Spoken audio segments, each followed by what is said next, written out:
This podcast is sponsored by nobody. Hey dudes, welcome to Splat from the Past, the only 80s themed horror and sci-fi show where things can get totally radical. Now today I will be welcoming a legendary rock drummer. I've been very blessed over the last 5 years. I've gotten to talk to some great rock drummers, but no one like Liberty Devitto, the man who spent over 30 years in Billy Joel's band. We will be talking about his brand new book, Liberty, Life, Billy, and the Pursuit of Happiness, and talk about Billy Joel's music and music videos and all the fun he had with them back in the day, and maybe talk a little bit about Meatloaf he played on his album Dead Ringer and stuff like that. Mick Jones's solo album, which came out around the same time that Mick Jones produced Billy Joel's Stormfront album. So I'll find out how that connection was made. And it's going to be a great conversation. He's just a great, great drummer. Very, very skillful. And I hate saying this, but rest in peace, Dan McCafferty. You know, Nazareth gets such short shrift as a hard rock heavy metal band that came from the 70s and continued going on all the way till present day because people think, oh, they just had that one hit, the Everly Brothers ballad Love Hurts, which was one of the first power ballads to become a top 10 hit in the hard rock arena, and of course the radio hit Hair of the Dog. But they were a groundbreaking band. I mean, they released one or two albums a year, for many, many years, and they were so prolific. They should be up there with Led Zeppelin, Black Sabbath, Thin Lizzy, T-Rex, Deep Purple, all those bands who pioneered hard rock in the 70s. But nevertheless, rest in peace, Dan McCafferty. You were awesome. You're messing with a son of a bitch. So yeah, here is my interview with Liberty Devitto. Hey Liberty, welcome to the show. How are you tonight? I'm good. How are you? I am just spectacular. I can't tell you what a tremendous, tremendous honor this is. Thank you so much for taking the time tonight. I'm more honored than you are. Why is that? Because it just happens that way. When you're more honored when people ask you to do something. Mm-hmm. It's like, I could be sitting home tonight doing nothing. Yeah. But you asked me to do this, and it's like, thank you. Oh, my pleasure, sir. My pleasure. The feeling's mutual, I guess. So, let's start with your book, Liberty, Life, Billy, and the Pursuit of Happiness. What made you want to write this book at this point in your life? Well, I started writing this book a while ago, just as a family history for my daughters. I have 4 daughters, and I want them to know where we came from. My grandparents coming home from Italy, right. What my dad did in World War II, and how I kind of grew up. So that's how it started. But then when I had a falling out with Billy, I thought, I'm going to write some things about what it was like to be with Billy Joel. Now, believe me, I could have thrown a lot of people under the bus, but yeah.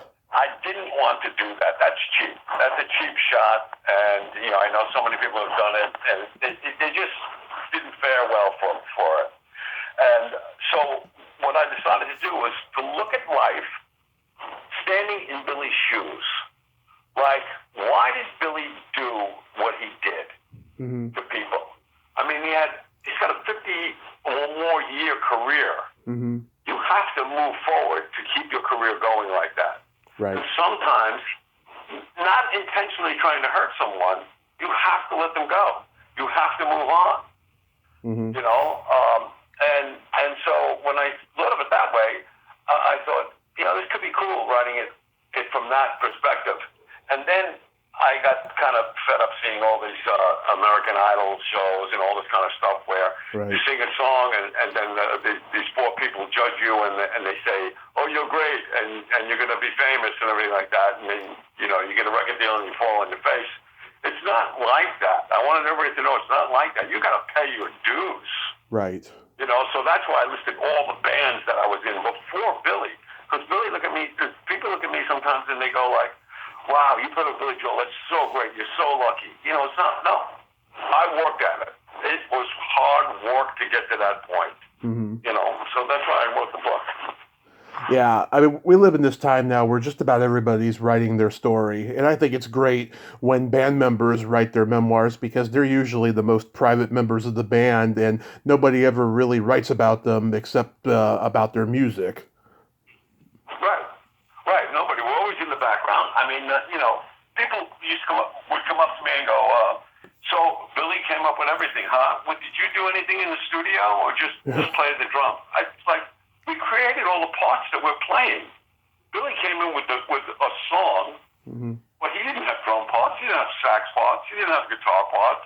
We came up with all the stuff to complement that song and make it better.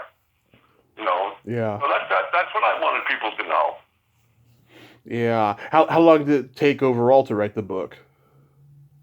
Well, I started it, like I said, a while ago. My parents were still alive at the time, and I have cassette copies of me interviewing them on a cassette. Hmm. I have one of my aunts, my Aunt Millie, I'm interviewing her on a cassette. And, it was really cool doing it that way. But Yeah. just the fact that I was able to remember. Now the stories about the songs, and where I put the songs and what it was like, that's my memory of what it was like. Like Billy writes in the beginning when he writes the Ford, he writes, "This is my live story, not his." Hmm. So that's how I remember those songs being put together. Wow. And was there anything that you wanted to put in the book but then didn't and then regretted it later? No, not really. Like I said, when me and Billy parted ways, I remember a lawyer coming up to me and saying, "Why did you let that happen? You know where the bodies are buried." So, but like I said, I didn't want to do anything like that. I wanted to keep it clean, keep it honest, and just be truthful through the whole thing. Hmm. I loved Billy when I played with him. I loved him when we were feuding, and now that we're friends again, I love him again. It's just we had a relationship of 30 years of making music Hmm. that so many people appreciated. Yeah. When we got back together again, I had people come up to me and go, "Thank you for letting me feel like the music that I grew up with and the soundtrack to my life ended nice. You guys Hmm. are friends again." Because usually it's like, too bad. My favorite band growing up was the Young Rascals. I Yeah. loved them. The fact that four of them are still alive, and the fact that they will not get together and play is so upsetting to me. Yeah. Oh yeah, I heard that they don't like each other very much, and they won't even do a reunion tour just to pretend that they do, so they can make money and please the fans. You know? Right, right. It's a shame. It's a shame. Yeah, it's awful. How's the book's reception been overall? Oh, it's great. Mm. I mean, it's still going. I sell them at gigs, and they still get orders from Hudson Music. It's been 2 years now. Yeah. It was written almost 3 years now. But people are still interested. And in the beginning, it was like a crazy. I remember sitting in a garage with 2,000 books, having to sign my name on 2,000 of them. It was nuts. Wow. So going back in time, I mean, you started drumming after seeing the Beatles on Ed Sullivan, right? Well, I had a set of drums before the Beatles, and Hmm. I was like, fooling around with them. I really didn't get serious or anything like that. I asked my dad later on in my career, why did he buy me drums? And he said, because they didn't make Prozac when I was a kid. So I guess I was pounding on stuff all the time. So, and in school, the music teacher told me to put the sticks down because I couldn't do the buzz roll and the Star Spangled Banner. Yeah. And he said, I'll never do anything with the drums. So when the Beatles came on the Ed Sullivan Show, it actually had more to do with this is a great way to meet girls by Hmm. playing music. Because I didn't play sports, so that Yeah. was out. So playing music was a great way to, because the girls were screaming for the Beatles, they were going nuts. Hmm. And I thought, okay, I'm going to do this. This is going to be my thing, playing music. Yeah, I think every musician that's ever existed started playing music to get girls because it drew them in, you know? Yeah, David Lee Roth, I heard in an interview once said that if a musician says that he started playing and it has nothing to do with getting girls, he's lying to you. Yeah, exactly. Wow. And so your main influences are the Beatles and the Rascals. Are there anybody else you really dug growing up? Oh God, with each year, Mm-hmm. when I was growing up in the '60s playing music, each year something new would happen. It wasn't like today, like U2 puts an album out and then maybe 2.5, 3 years later they put their second album out. Yeah. In 1966, I think it's 66, something like that, 67, the Beatles put out Sgt. Pepper, Magical Mystery Tour, and the single Strawberry Fields with the flip side Penny Lane. Yeah. You were learning. The groups were coming out like crazy. So there was, first was Ringo. Yeah. Then there was Dino Danelli from the Rascals. Mm-hmm. Then the Vanilla Fudge, Carmine Appice. Oh. It just blew my mind. And then I loved Ginger Baker with Cream, Mitch Mitchell with Hendrix, B.J. Wilson with Procol Harum. Yeah. One of my favorites was the band Traffic. Steve Winwood was in Traffic, and Jim Capaldi was the drummer in Traffic. Yeah. I love that band, and Billy loved that band too, and you can actually hear the Traffic influence on songs like Stiletto and The Stranger and stuff like that. Oh yeah. Yeah, I'm a big fan of Vanilla Fudge too. In fact, a couple years ago, I tried to get Vinnie Martell on here, and he gave me a phone number to call, and I called it, and it was invalid. I was like, okay. Maybe he couldn't pay his bill. I don't know. I don't know. He's a great guy. If you read in the book, you read that he really when asked me to jam with him, and that's where the wheels started to turn. From that, I got the gig with the Detroit Wheels, from the Detroit Wheels with Mitch Ryder, and then once you have a name to hang on, people are calling you all the time. Mm-hmm. So Vinny was the guy. He came down to see my band, the Slim Kings, playing at the Record Collector in New Jersey, I believe it is, and he came down. And we asked him to sit in on our song. It was kind of a blues song. Yeah. He picked up the guitar player's guitar and just started playing. He was fantastic. Yeah, he's a very talented guy. Do you remember the first album you ever bought with your own money? First album I ever bought was probably Meet the Beatles, because I was buying 45s before that. Mm-hmm. First 45 I ever bought was The Book of Love by the Mellow Tones, the Monotones. And I actually remember having the Beach Boys Surfing Safari before the Beatles were on the Ed Sullivan Show. I had that 45. I loved 45s. I just, I love the way they look. I love to put your finger through the middle hole and you hold them that way, Yeah. I heard Billy say once in an interview he didn't relate to surf music. He thought that pipeline was a New York sewer. Right. Yeah. It's funny, you talk about like the 45s putting your thumb through the hole and holding records like that, or albums, how you read the album credits while you listen to the album. Yeah. It almost makes it seem like, and it truly is, a romance that you have with music when you're growing up and you're first listening to the sound and touching the actual record that the sound is on, seeing the pictures of the band. It's like, whoa, this is the greatest thing. Yeah.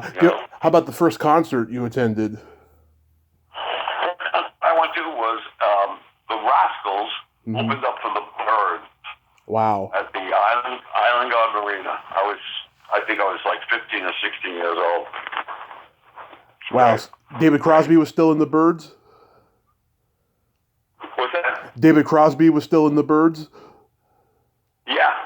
Yeah. Yeah. He was still in the Byrds. And the Rascals opened up. I went to see the Rascals. I really wasn't interested in the Byrds, but then it was like, whoa, these guys are really good. Yeah. Oh, that's awesome. Yeah. Back then, they didn't even really use that word concerts, right? It was just more like it was just like what, a performance, a show, something like that. Yeah, you never saw a concert. They never was live in concert. It was always like, tonight, Cream.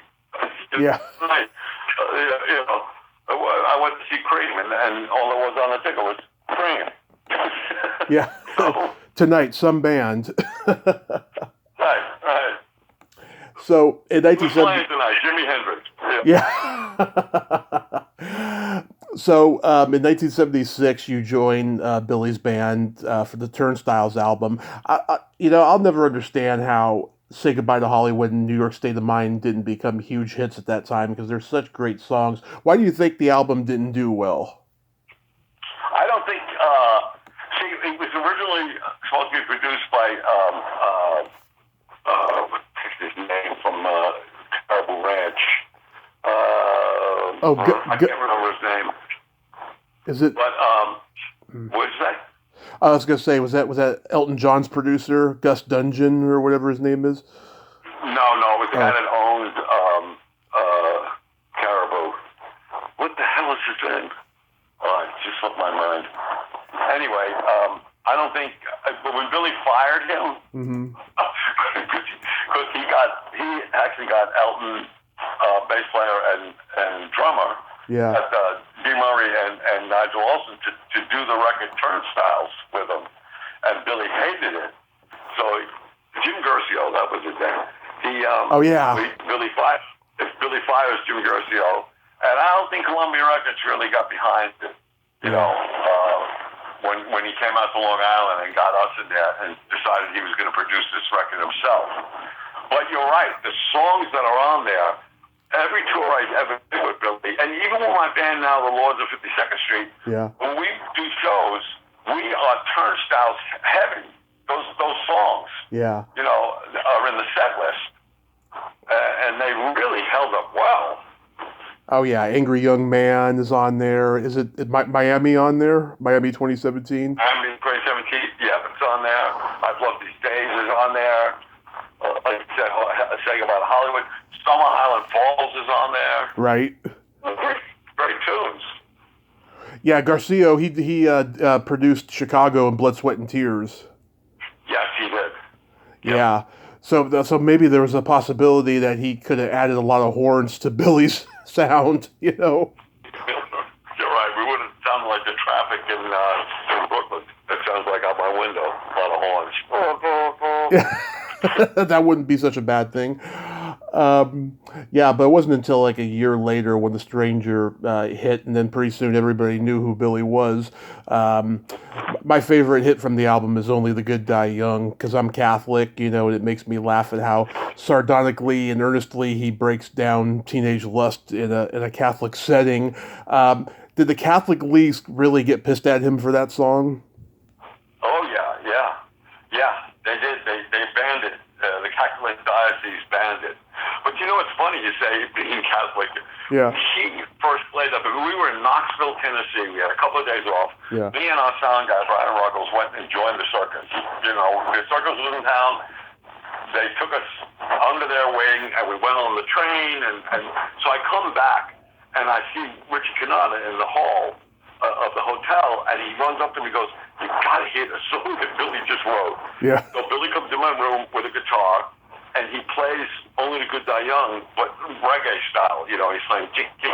Yeah. Come up, don't let me wait, tick tick. And he gets up to the Catholic girl and all that kind of stuff. And he stopped. I said, "Oh my God, Billy, you can't say that about Catholic girls." Yeah. Yeah. We're going to hell. Yeah. Was there a lot of like protesters at the shows? No. Oh. No. It's funny. What I remember, and I think I mentioned this in the book, is that Paul Simon came in the studio, walked in the studio when we were doing the tune, and we were having a lot of time finding which direction to take it in. And then Paul said, like, if you do the rhythm and the music, make it lighthearted and fun, the lyrics will just go over everybody's head. They won't even know what you're talking about. and that's when I came up with the whole Up from the Skies thing. You know, that quick shuffle and with the brushes. You know, because it makes it lighthearted. Mm-hmm. Makes it a fun song. Yeah, it's But got. when you listen to the lyrics, it's like, okay, this is pretty dark. Well, it's got that mid-60s Stax vibe, you know? Yeah. Yeah. And one thing I always thought was kind of bizarre, and this is prevalent on a lot of his album covers. You know, he's staring at that theater mask on his pillow on the cover of the Stranger album. Was that supposed to symbolize that mask is the stranger? Yeah, that mask is the stranger. Yeah, I have a picture of that. I don't know where it came from. Mm-hmm. But it's a woman in a dress shirt with a tie kind of loose in that same position with the same mask and everything on this bed. Huh. And it's really like, whoa, this could be the stranger right there. You know?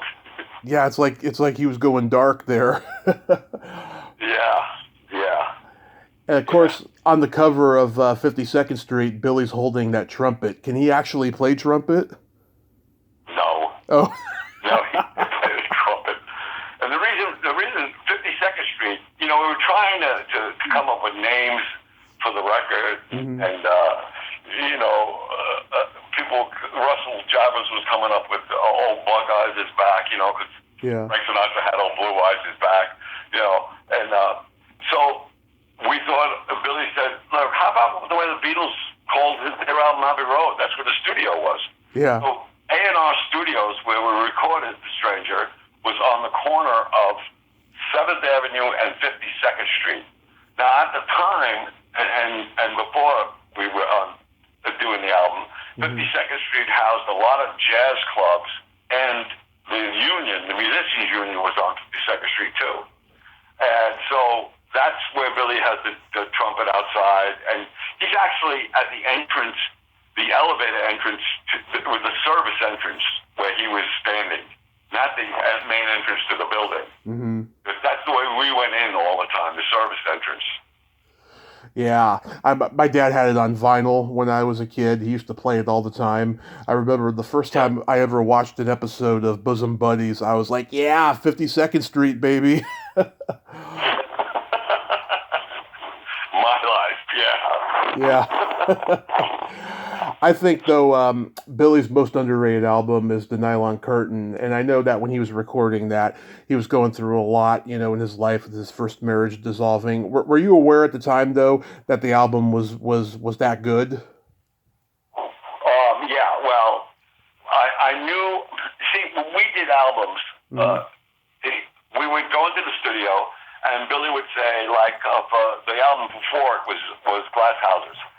Billy would say, like, let's be a bar band and just, like, play like we're playing live.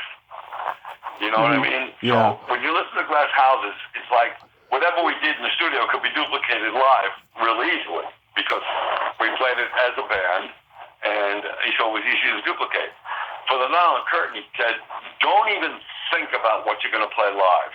Mm-hmm. Just play for the song and the record this time. And by doing that, it was kind of like, you know, when the Beatles went and did Sgt. Pepper, they were like, we don't know how we're going to duplicate this, or if we ever will, but we're going to play to the studio, we're going to play for the songs. It was kind of like that kind of album. So we kind of knew that this was going to be really good, but we didn't know that that it wasn't going to be as big as The Stranger at 52nd Street and Glass Houses. Right. Which was a surprise, you know. It was a surprise because it's got great songs. It's my favorite out of all the records, I think. Yeah, I mean, I think Laura is a fantastic song. It reminds me of the Beatles' psychedelic period when they did I Am the Walrus and stuff. Yeah. There's a part in the middle when David Brown is doing his solo, and I close my eyes and I think, am I listening to the Beatles or is that us? Yeah, and you play great on that song, too. Thank you. Absolutely. Pressure is a great song, and I realized only recently that the synth line is taken from Sometimes a Fantasy. Which line? The synthesizer line, the keyboard is on Pressure. It's very similar to Sometimes a Fantasy. Yeah, yeah, yeah. It is. I can remember, driving the car with him going to the studio, Mm-hmm. and he put the cassette tape in. He goes, we're gonna do this song today. It's called Pressure." But he said, when you hear it the way he was playing it, he said, just don't think of the Russian dancers like this. Don't think about that. Just do what you do, Yeah. Yeah. I mean, Sometimes the Fantasy had kind of a Cars vibe to it, you know. Pressure is just Yeah. so dark and almost what they call dark wave in the new wave era when a new wave song would be really dark, you know. I mean, Yeah. there's no way of describing how that song is. Yeah, Prussia. It is dark. I think. Well, his first marriage was falling apart, obviously, Hmm. and I think this is like. Now, don't forget, his first wife was his manager, Yes. so there was a lot going on there too. Right. And then wasn't it her brother like took over, and then that's when the embezzlement lawsuit happened later. Yeah, the brother didn't come in till the next album, which was Innocent Man. Right. So that's when the brother came in. But his first wife, Elizabeth, actually really was vital in getting him to the point where he was. Hmm. If it wasn't for her, I don't think he would have been the success that he became. Right. So whether it was like, when you know that somebody has done something to make you put you in a position that you're in, and you kind of like are mad that you didn't do it yourself. Yeah. Maybe that's why he was writing Pressure. Hmm. Yeah. So, An Innocent Man, that's your personal favorite album, right? And favorite recording experience? Is it Man or Nylon Curtain? Innocent Man. Well, Innocent Man was probably the most fun album to make. We did the basic tracks, I think, in less than 5 weeks. Hmm. We actually stood in the studio and said, "This is so much fun to make. It'll probably be a bomb." Yeah. Because we went to the studio and on our first day we just listened to records of what we were going to do because we were going back to the records that we grew up with. Yeah. Driving in your parents' car and the radio comes on and there's these songs by the Drifters and Four Seasons and all that kind of stuff.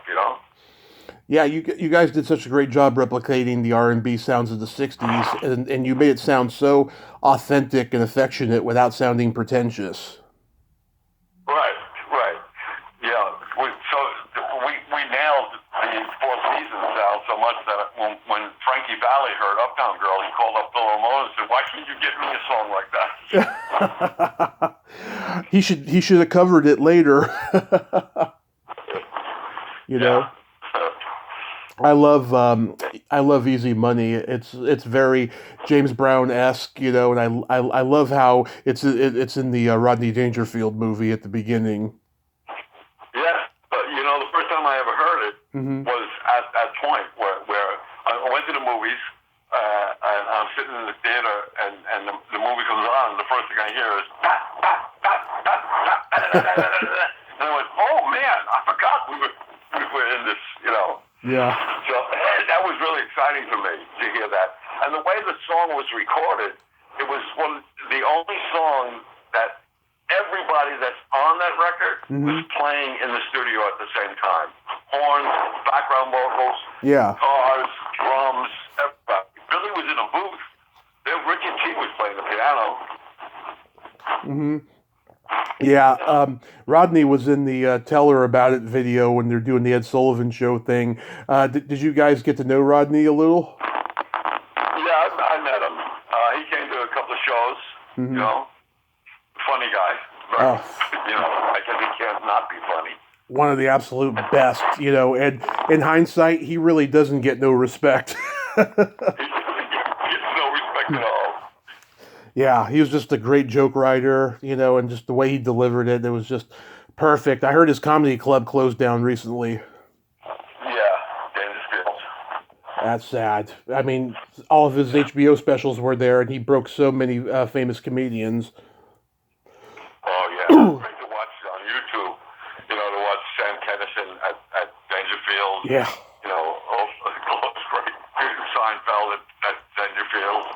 Andrew Dice Clay, God Yakov, and Louis Anderson. Yeah. So many great people. Yep, Louis Anderson is great. Yeah.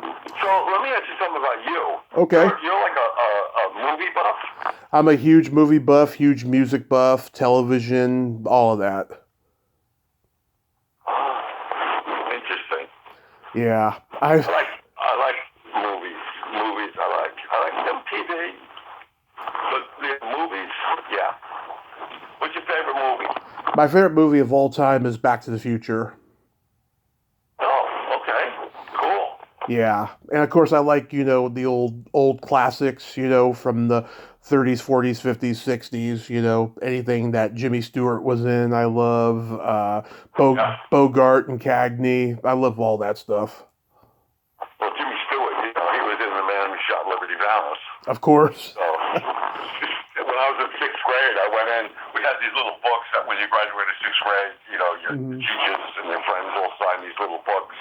And I remember walking into the principal's office, and he looked up at me and he said, "I saw a movie last night, and I was thinking about you." And he saw The Man Who Shot Liberty Valance.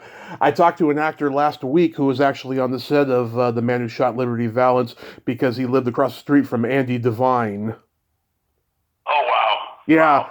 the old character actor. I live across the street from this couple, and her father was Riff in West Side Story, the original movie.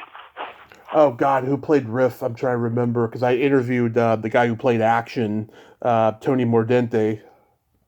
Yeah.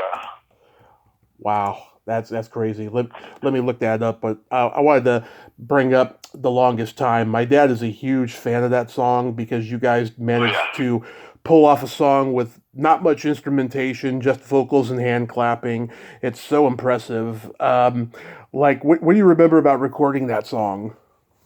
Okay, here's the secret. Uh, Billy blocked out chords.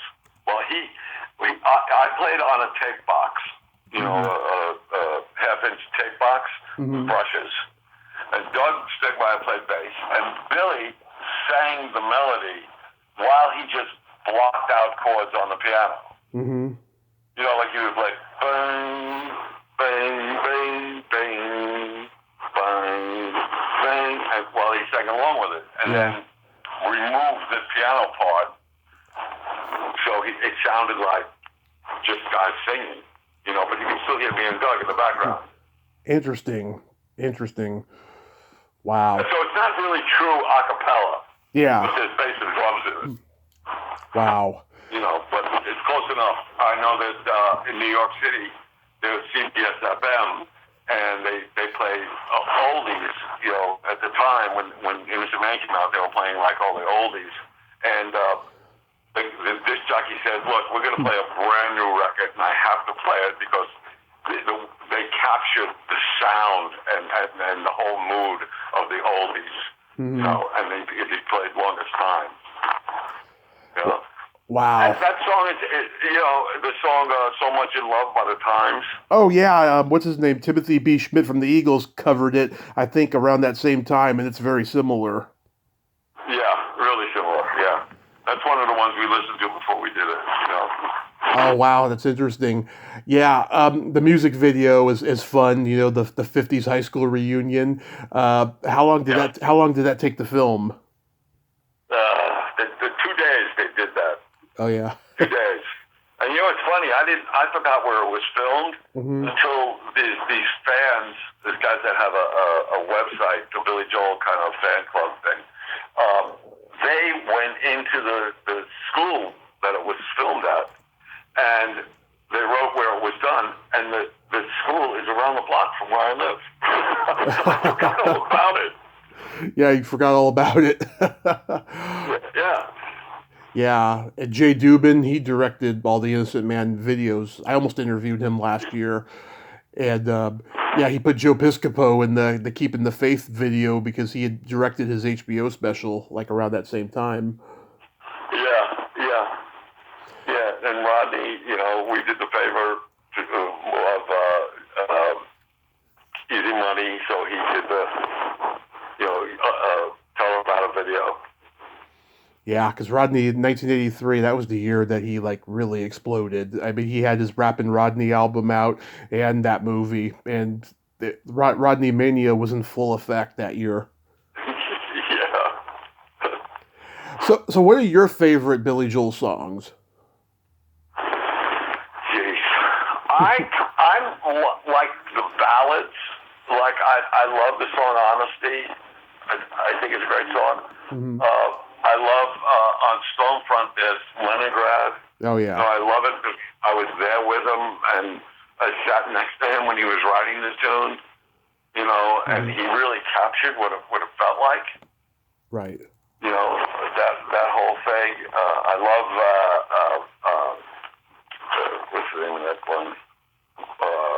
While the Night is Still Young is another one that's great. Oh yeah. One of my favorite lines that he's ever written, because we were all at that age. He writes,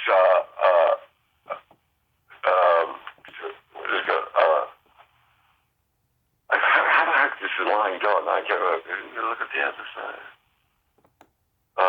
Jeez, I can't remember it now. Yeah, it's been a while since I heard it. Yeah. My favorite Billy Joel songs are "Just the Way You Are," "It's Still Rock and Roll to Me," "Big Shot," "Only the Good Die Young," and get ready for this one, "Running on Ice." Oh, you like that one? I like that one too. Yeah, that's a fun one. I think some of your best drumming is on that song. I won't lie. I love the drumming on that. And I think he did a great job of doing this kind of jazzy piano with a reggae beat at the same time because you guys were trying to do The Police, right, on that song? Yeah, well, the song was written because they wanted Sting to write a song for this movie that Robert Williams is in called something Paradise. Oh, Club Paradise. But what is it called? Club Paradise. Yes, and Sting had other obligations, so they asked Billy if he would do it, but they still wanted it in that style. Mm-hmm. So that's why it's like that. But yeah, it was fun to play. Yeah, speaking of soundtracks, Billy also did Modern Woman for Ruthless People, and I know he hates that song, but I heard in the last couple of years he's been doing it live. Oh yeah? Yeah. I like it. I think it's a nice little tune, but it's all right. That was another phase that Billy was going through, like the songwriting phase, like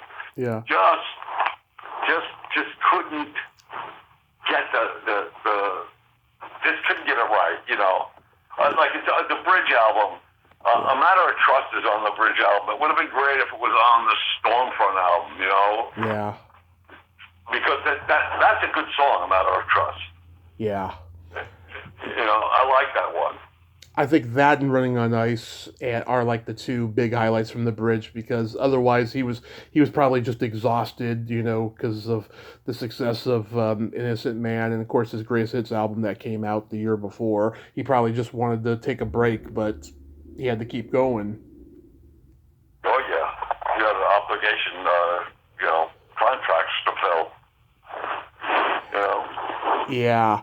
So in 1981, you guys went on the many appearances on Saturday Night Live, and back then they were experimenting with having two musical guests on the same show. The Go-Go's were also on, and I talked to the drummer Gina Schock this summer, and she told me that because they were doing so much drugs and alcohol, she didn't even remember that Billy was on the bill that night, and there's like a picture of the six of them on the internet. Like, what do you remember about the Go-Go's that night? It's funny you say that because I don't remember a thing about them either. Really? You don't remember either? No. I only remember when what I see on the internet. Like you look up Only the Good Die Young, and you can see us playing. Yeah. I forgot that Steve Jordan, Steve Kahn, and Hugh McCracken were clapping hands on Only the Good Die Young, or you know, a bunch of guys were back there. I forgot all about that till I saw it. You know? Yeah. Yeah. It was a crazy night. It was with the original cast, and it was actually the first time that Chevy Chase came back to the show. Oh, right. There was a fist fight. There was a fist fight at rehearsal. Oh, yeah. Did you see that happen? We didn't see it, but we saw the cops all come. Oh, yeah. It was crazy. Oh, I never knew about the cops. All I knew was that who was it? It was Belushi and Brian Bill Murray. They they were holding the guys back. Yeah, it was crazy because Chevy Chase had just come back. Thinking he was going to be a big success when he leaves. Yeah. Comes back to the show, and Bill Murray wrote all these jokes about him. Yeah. You know, and he kind of got pissed off after the first run through. You know, because you do the show in front of a live audience before you actually do the show. Right. So, and that's where they cut out things after you do that. The show is actually longer when you do the rehearsal show, the dress rehearsal. Yeah, one guy said something about the other guy's mother or something like that, and then the fisticuffs happened. Wow, that was just so bizarre. And then a year later, you know, they both made amends, and they were both in Caddyshack, and they had that hilarious scene where they're smoking dope. You can play throw a gun. Yeah, Yeah. And it's all improvised. There was nothing written. They just improvised that whole scene. So great. That's one of the greatest movies. Comedy gold is what it is. You know, talking about movies, you know, this Halloween, I got to watch all the Frankenstein movies. Oh, yeah. And one of my favorite movies ever was Young Frankenstein, you know, Yeah. Mel Brooks and Gene Wilder. And I didn't realize how much they took from The Bride of Frankenstein. Oh, yeah. And Young Frankenstein, when the son comes back. There's a lot of those movies in Young Frankenstein. You know? Oh, yeah. Well, it's funny. I was talking to a guy who played a townsperson in Young Frankenstein. I talked to him like a month ago during Halloween season. And one thing I had never realized before, after watching the movie like the day before, and it's been a while since I've seen it, when they're doing the Putting on the Ritz show, that's in a way kind of a parody of King Kong, because remember in King Kong they're trying to exploit the gorilla and make him like a sideshow freak. Yeah, it's like that. That was like almost the same thing. Yeah, when they open up the curtain and then Monster walks out, they all kind of get up to try to run to the back of the theater. That's like King Kong. When they open the curtain, they were like, ugh, and they're starting to, trying to get out of their seats. Exactly. Exactly. Yeah. So, what are your favorite movies of all time? Well, I love The Deer Hunter and, of course, The Godfather. I have to love it. You got a vowel at the end of your name. You have to love The Godfather. But I love those movies. The old movies I love are like King Kong. I love the original King Kong. Godzilla is one of my favorites. I remember as a kid watching those on the $1 Million Movie. You know, they used to run it every night. Yeah. And then on Saturday and Sunday, they would play it like 3 or 4 times in a row. Yeah. Yeah, we didn't have, my generation. We had something similar to the $1 Million Movie, but it wasn't called that. I grew up in the Bay Area, so we had this UHF station called KBHK 44, and they would show movies. And I think in my generation, it's like the $1 Million Movie. They would show you, big hit movies from back in the day or obscure ones, and it was like at 2 a.m. like on a hot summer night or something. It was really fantastic. Yeah. I'm glad I got to be a part of that last generation of that, because there's like nothing on late at night anymore on those channels. No, nothing. It's like infomercials. We have Spenguli here. Do you have him there? No, I know who he is, but no, I think I can access him on the internet if I wanted to watch a full episode, but I haven't had a chance to. might have a hard time getting these movies because he shows. I've seen repeats a lot. Oh yeah. You know. So. Yeah, I think he's aware that the public domain horror movies are so overplayed that with the ones that he can get the rights to and use, he probably just use them over and over again. That's probably true. He probably can't get the rights to a lot of movies or something. Yeah. Or it's just ratings, because the first time they play it, it's high ratings, and they say, okay, let's do that again. Yeah, I used to love the werewolf. Oh, that werewolf scared me to death. Yeah. That was the scariest one for me. The Wolfman. Younger. Yeah, the Wolfman. With Lon Chaney Jr. Yeah. Lon Chaney Jr. Yeah. Oh, that's so awesome. Yeah, The Invisible Man with Claude Rains. That movie is going to turn 90 next year, and I found out that his I think it's his daughter or his granddaughter is on Facebook. I'm going to reach out to her to do like a kind of a tribute. Yeah, that'd be cool. I loved Hunchback of Notre Dame with who did that? Charles Lawton. Charles Lawton, when yeah. He plays Hunchback. Yeah. Oh yeah, that's a good one. Charles Lawton. Love that movie. Remember he did that movie with Robert Mitchum? What was it called? Night of the Hunter in 1955. People say that's Mitchum's best performance, and I agree. I think it's one of his best performances. Yeah, there's so many great movies like that. Island of Lost Souls, remember that one? Oh yeah. Are We Not Men? Island of Lost Souls is good. Yeah. Oh, so I looked up. Army Not Men. Yeah. Right? That whole thing. That's where Devo got that whole their whole thing. Yeah. I never thought of that before. Yeah, I was actually watching their film, The Truth About De-Evolution, the other night, and I was like, God, there's like nothing like this. This is just true original work, But after bringing that up, they obviously ripped that off. So I looked it up. Russ Tamblyn is Riff in West Side Story. That's right. His daughter Amber lives across the street from us, and wow. We had him on the roof. We had him on the roof the other day, and we were talking about the new West Side Story that came out that Steven Spielberg did. Right. And we were all like, wasn't as good as the original. And of course, Larry Tamblyn is the Stondells. Dirty Water. Yeah, sure. Yeah. Yeah. Yeah, it's like a big show business family. I remember I interviewed a guy who was in a biker movie with Russ Tamblyn in the late 60s, and he said, when we were working on that movie, I thought to myself, this guy is so talented. Why is he doing shit movies like this? Yeah. Well, Amber's married to David Cross, and yeah. They're across the street, yeah. David Cross, very funny guy. Really funny, and my 5-year-old, they have a 5-year-old too. I have a 5-year-old, and they play together all the time. Oh, that's cute. In 1987, you guys went to Russia, which I'm old enough to remember when that HBO concert premiered, and that's how I first became aware of Billy, and I was like, wow, this guy's amazing. Like, what was that experience like going to Russia at that time? It was unbelievable because, they were still the enemy at that time.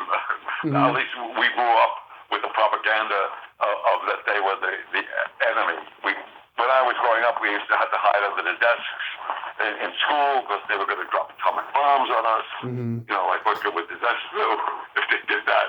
I remember Khrushchev banging his shoe on the podium and saying, "We will bury you." Yeah. All that kind of stuff. So going over there, I thought I was going to get off the airplane and meet these 3-headed fire-breathing dragons and get torpedoed. But it just completely blew my mind.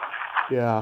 Just the people were just so nice, and it was true. When Billy says we never knew what friends we had till we came to Leningrad, it's true. We didn't know how much they loved our music. They loved it. They wanted to know what was going on in the outside wall. I mean, the wall was still up. We were on the other side of that wall, which to me, thinking about it, is amazing. I see chunks of it in museums, and I think, wow, I was on the other side of that thing. Mm-hmm. Crazy. Yeah, it was. Have you been back since then? No.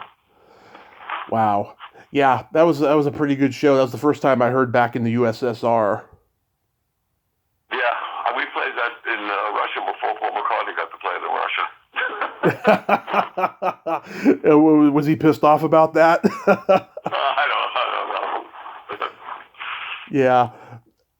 In addition to Billy Joel, you've also played with you played with Meatloaf on his album Dead Ringer, and we just lost him recently. How was that experience? Playing with Meatloaf? Yeah. It was great. He put together a great band. David Johnstone was on guitar. Roy Bittan was playing keyboards from Springsteen's band. Mhm. So it was really a lot of fun to play with different people because, up to then with just Billy, we were making albums and stuff, and then Meatloaf with all these guys from other bands. It was really, it was exciting. It was really exciting. He was a great guy, man. Yeah, he was one of a kind. I mean, the way he was able to take Broadway and combine it with rock and roll, I mean, that can't be copied by anybody. He was very unique. In fact, I heard Todd Rundgren say in an interview that when he got to produce Bat Out of Hell, he had no idea who Meatloaf was, right? So he asked he asked around and said, who's this guy Meatloaf? And he said, well, he's a very heavy guy who loves to do 10-minute songs. Yeah. Great. Really great. You also played on Mick Jones's solo album, in which he produced the Stormfront album that same year. How was working with Mick Jones? Well, Mick was great. In the studio, he was great. He knew about me through listening to the Billy Joel stuff, and he loved the stuff I did on the records and stuff like that. And I remember going to the studio. The first couple of songs we did, it was like, okay, this is cool. And then when we did the Downeaster Alexa, when I came up with the drum part for that, when we walked in after getting the take, he said, now that's the Liberty DeVito I've been waiting for. Because, that part's pretty creative on the drums. So that's what he was looking for, that whole creative thing that we do. But Stormfront's pretty straight. I mean, the song is pretty straight. A lot of stuff like that. But the Downeaster Alexa really took some thought to come up with this part like a boat, Yeah, that's a really good song. All the up-tempo songs on Stormfront, they do kind of have that like mid to late '80s Foreigner vibe to it. Like We Didn't Start the Fire and I Go to Extremes. Did Billy want that kind of slick late '80s hard rock sound to them? Well, it was happening back then. Yeah. I can remember going over the 59th Street Bridge, going from Queens into Manhattan, and Sledgehammer, Peter Gabriel's Sledgehammer came on the radio. Oh yeah. And we listened like, wow, what is this? This is really cool. And we actually thought it was Winwood because of the sound, the timbre of his voice. But if you listen to Stormfront, it's that same kind of thing. That the bass drum on 1 and 3 to snare on 2 and 4, just basically through the whole song. And that was what was happening at the time. And the Mick Jones, that sound that Florida had at the time too was big. Yeah, he produced Van Halen's 5150 a few years before, which was the first Sammy Hagar Van Halen album, and it kind of got criticism saying it's very Foreigner-like, and its AOR sound, I mean, I like it. I think that the AOR sound in the mid '80s was pretty cool with the synthesizers and the guitars, But of course, the guitarist purists who came from the '70s, think otherwise. But it's all subjective, of course. So what's next for Liberty DeVito? What do you got going on these days? Well, I have another chance at watching a daughter grow. Like I said before, I have 4 daughters. The other 3 are like in their 40s and 30s and 40s, and this one's 5 years old. So I've become a second chance at being a great dad. Because when the other girls were born, we'd make an album, go on the road, come home, make an album, go on the road. Same thing, kept repeating it. And so I really missed a lot of them growing up. And in this one, I'm seeing every minute. You know, we do work with the Lords of 52nd Street, by the band I play with, Rich Canon and Russell Javers. Mm-hmm. But we go out for a weekend and stuff like that, and then come home. We go out for a weekend, come home. Like, we do shows like that. My other band, the Slim Kings, we write all our own material. We've been getting placements and stuff like that, which is a lot of fun because the guys are a lot younger than I am. Mm-hmm. And so I'm the old school guy. The thing that connects us is that they'll play a hip-hop song, and they'll say, we want to do let's write a song with a beat like this, and I'll listen to it, and I'll say, hey, that's from a Motown song. That was sampled from a Motown song. Mm-hmm. So it's got the old and they have the new idea, because they're younger. They're you know, they can say things that we think are like, well, passe, you know what I mean? Yeah. You know, like a lot of things when you get older, there's like gray. You have some gray area. You know? Absolutely. And your health is good, and you can still play well? Yeah, I went for my physical today. Oh, really? Yeah, I did. I went for my physical. And, everything's good. I mean, still working. Yeah, still playing hard. Playing, you know, people come see the Lords. And, you know, it's funny because I'm a Lord and a King, because the Lords of 52nd Street and the Slim King, so I'm a Lord and a King. So they come to see the Lords of 52nd Street, and we give them the show that they would have seen in the 70s. You know? Yeah. Balls to the wall. Balls to the Wall. That was a song from a heavy metal band from Germany called Accept. Yeah. Also, too, your daughter Tori is becoming a very successful actress. Are any of your other kids musicians? Nope. One is a nurse, and one just made me a grandfather recently. So. Oh, God bless you. Yeah. It's fun. Yeah, you love having grandchildren? I do. I love this little grandchild. I just wish she lived closer. She lives out in California.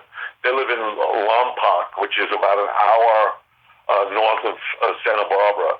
Okay. So, you know, I might see them once or twice a year. But the 5-year-old has given me a new life. You know, like, this is, like, really cool, staying, you know, keeping up with her.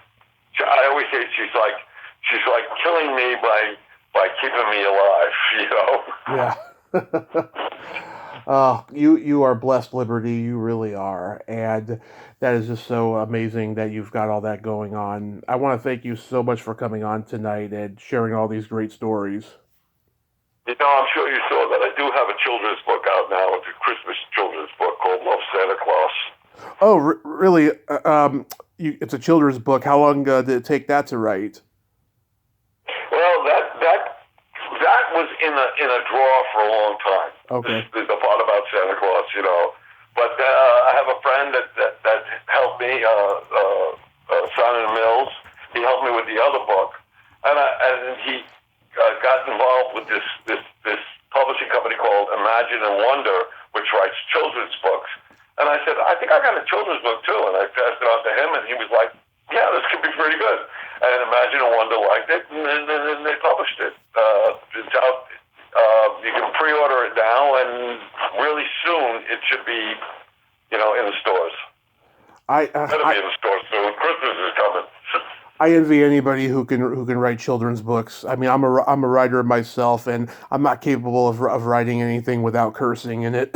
You know? Well, that's the thing. It's very difficult because they watch everything. Yeah. That you write, even the pictures that you draw, or if so you have somebody drawing, everything has to be okay. You know, you can't get in trouble. Yeah. Well, where's the book available at? Or it will be? Imagine and Wonder, or it's on, what do you call it there? What's it? Amazon. On Amazon. And do you have a website? I don't. I have a Facebook page. Okay, so you just got your Facebook page. Liberty, thank you so much once again for coming on. I hope you have a happy holiday season with your ever-growing family, and be safe out there, sir.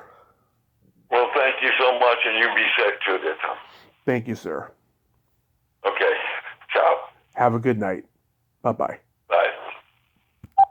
Well, there you have it. Liberty Devitto. Ain't he a cool dude? Oh, what a nice man, huh? And very passionate, great stories. Wow, he even is a movie buff, too. That is so awesome. Oh, that was a great conversation. One of the best I've had in quite a while. Well, until next time, this is Tommy Throwback Kovac saying there's no shame in living in the past because the present sucks. Later, dudes.